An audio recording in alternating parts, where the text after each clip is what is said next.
हर खबर पर होगी आपकी पकड़। डाउनलोड कीजिए एबीपी लाइव ऐप। और अब बात आज की स्पेशल रिपोर्ट की। सुशांत केस में सीबीआई एक एक कर लोगों से पूछताछ कर रही है, लेकिन इस बीच डबल डैडी ये थ्योरी सामने आ रही है।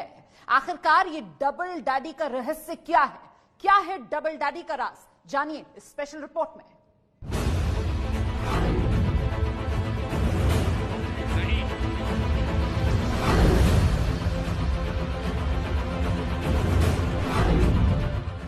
थाने से लेकर गेस्ट हाउस, सुशांत के घर से लेकर होटल तक सीबीआई की जांच आगे बढ़ रही है, लेकिन इस बीच केस में आ रहा है डबल डैडी का नाम।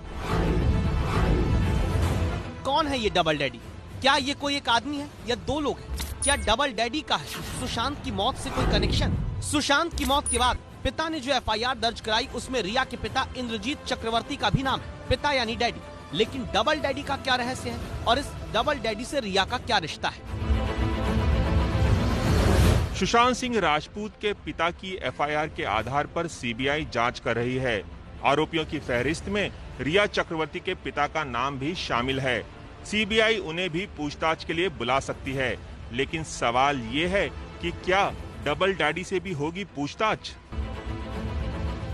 खुद को सुशांत का जिम पार्टनर बताने वाले सुनील शुक्ला ने बड़ा आरोप लगाया है। सुनील शुक्ला ने डैडी और शुगर डैडी की साजिश बता दिया। सुशांत सिंह राजपूत को दवाइयां दी जा रही थी, वो रिया चक्रवर्ती के डैडी वो देते थे और रिया वो दवाई सुशांत सिंह राजपूत को दे रही थी। जब वो 8 तारीख को सुशांत के घर छोड़ के चली गई, उसके बाद वो दवाई सुशांत सिंह के राजपूत पे घर पे जो सर्वेंट थे, नीरज है, सिद्धार्थ है, ये दे रहे थे। किसके थे ये? किन्होंने प्लांट किया? वो रिया ने प्लांट किया। रिया को किसने प्लांट किया? महेश भट्ट। तो महेश शुगर डैडी बोल रहे हैं। 100% शुगर डैडी है वो, कि रिया और महेश भट्ट की पहले से एक रिलेशन है या एक उनका व्यवहार है, उसके बाद इनको प्लांट किया गया सुशांत के पर। तो आज की तारीख में आपने देखा होगा कि सुशांत सिंह राजपूत के 15 करोड़ अकाउंट के पैसे भी रिया निकाल चुकी है।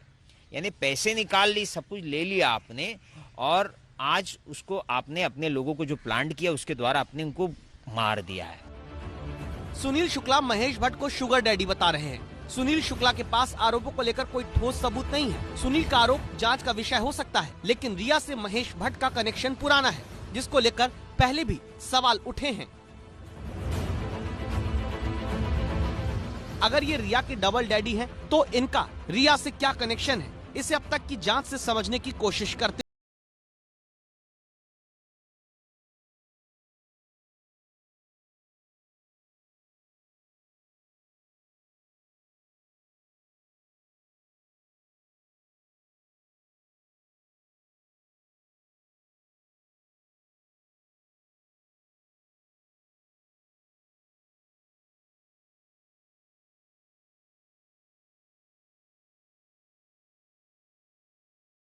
फिल्म आई जलेबी, जिसे बॉलीवुड के नामी प्रोड्यूसर डायरेक्टर महेश भट्ट ने बनाया। महेश भट्ट वही हैं जिन्होंने 30 साल पहले बेटी पूजा भट्ट के साथ फिल्म बनाई थी डैडी। तभी से फिल्मी डैडी के नाम से मशहूर हो गए थे महेश भट्ट। क्या बात है डैडी? चप्पल बाहर निकालिए, फर्श गीला है। क्या कहा तुमने? चप्पल बाहर निकालिए, फर्श गीला है। नहीं, उससे पहले। डैडी। डैडी? अब वापस लौटते हैं आज पर। मुझे समझ नहीं आ रही यार, मैं क्या करूं? अब और क्या समझना है आयशा? उसने तुझसे कभी प्यार किया ही नहीं था। That two-timer was using you this whole time.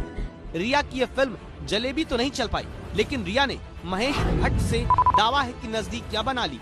This man I know, he's the youngest, craziest, most energetic man I know. So Bhatt साहब जो हैं, मतलब आप सब जानते ही होंगे, बहुत ही मैजिकल आदमी हैं और काफी पागल हैं, बहुत ज्यादा एनर्जी है इनके अंदर।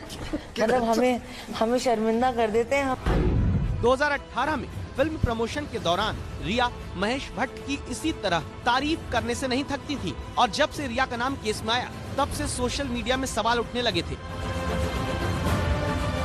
महेश भट्ट से मुंबई पुलिस ने पूछताछ भी कर ली थी। महेश भट्ट ने मुंबई पुलिस को पूछताछ में बताया था कि रिया मुझे पिता के समान मानती है। रिया को सुशांत का साथ छोड़ने के लिए कभी नहीं कहा। सुशांत की बीमारी को लेकर कभी ज्यादा चर्चा नहीं हुई। मुंबई पुलिस द्वारा की गई पूछताछ में महेश भट्ट ने रिया चक्रवर्ती को अपनी बेटी समान बताया था और इस बात से साफ इनकार किया था कि कभी उन्होंने रिया को सुशांत का साथ छोड़ने के लिए कहा था।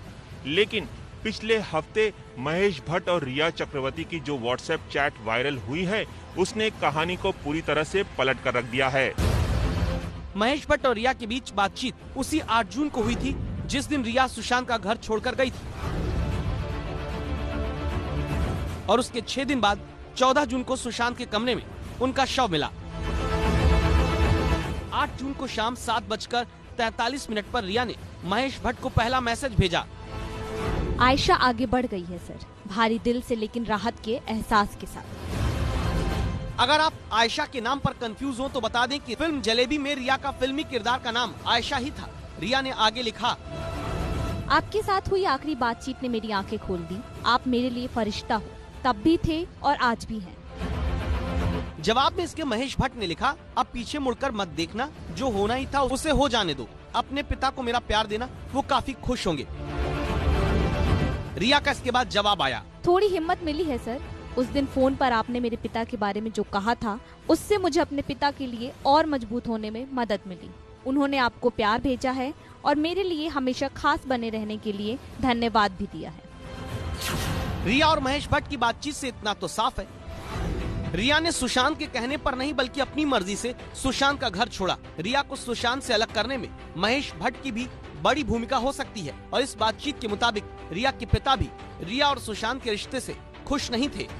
इस चैट से सवाल ये भी उठता है कि आखिर महेश भट्ट क्यों रिया को सुशांत से अलग करना चाहते थे और खुद को सुशांत की गर्लफ्रेंड कहने वाली रिया आखिर क्यों इस मामले में महेश भट्ट की सलाह पर फैसले कर रही थी। इसी चैट में रिया ने आगे लिखा, किस्मत का धन्यवाद कि मैं आपसे मिली। आप सही थे, हम इसी दिन के लिए मिले थे, एक फिल्म के लिए नहीं बल्कि किसी और चीज के लिए। आपका कहा एक एक शब्द मेरे अंदर गूंजता है। आपने एक बार फिर मुझे आजाद कर दिया है। इसके बाद महेश भट्ट ने जवाब में लिखा, जो तुमने किया वो करने के लिए हिम्मत चाहिए, अब पीछे मुड़कर मत देखना। और रिया ने यही किया। 8 जून के बाद रिया सुशांत से नहीं मिली और जब सुशांत ने दुनिया छोड़ दी तो उसका शव देखने पहुंची। दावा है कि शव देखने के बाद रिया ने सॉरी बाबू कहा। वहाँ पे कुछ नहीं बोला। 2-5 सेकंड बाद मैंने उससे बोला भी नहीं कि ये दस्ता भाई में हमने कोई बातचीत नहीं, सिर्फ रिया ने इतना बोला, हाथ लगा के सॉरी बाबू, यहाँ चेस्ट पे हाथ लगा बोला सॉरी बाबू। सुशांत के सीने पर उन्होंने हाथ रखा, बोला सॉरी बाबू। तो मुझे लगा यार ये सॉरी क्यों बोल रही है, उसको अंतिम दर्शन करता, नमस्कार कर प्रणाम करिए, सॉरी बोलने के लिए आई है क्या यहाँ पे। तो मुझे ऐसा लगा, तो मैंने कहा क्या बात, फिर मैं इतना घोर भी नहीं किया, मैंने कहा चलो ठीक है चलते हैं। अब सवालों के घेरे में रिया तो है और जिस महेश भट्ट को रिया पिता मानती हैं, क्या वही है डबल डैडी, यानी असली पिता और फिल्मी पिता, दो लोग। और अब बड़ा सवाल ये कि क्या रिया और महेश भट्ट के बीच हुई व्हाट्सएप चैट को आधार बनाकर सीबीआई इन दोनों से पूछताछ करेगी। तमाम सवालों के बीच बुरी तरह से फंस चुकी है रिया चक्रवर्ती और जिस महेश भट्ट को वो अपने पिता के समान मानती हैं, वो ही हैं उनके डबल डैडी, यानी कि उनके असली पिता के अलावा उनके फिल्मी पिता। अब बड़ा सवाल ये है कि क्या महेश भट्ट और रिया चक्रवर्ती के व्हाट्सएप चैट के आधार पर सीबीआई इन दोनों से पूछताछ करेगी या नहीं।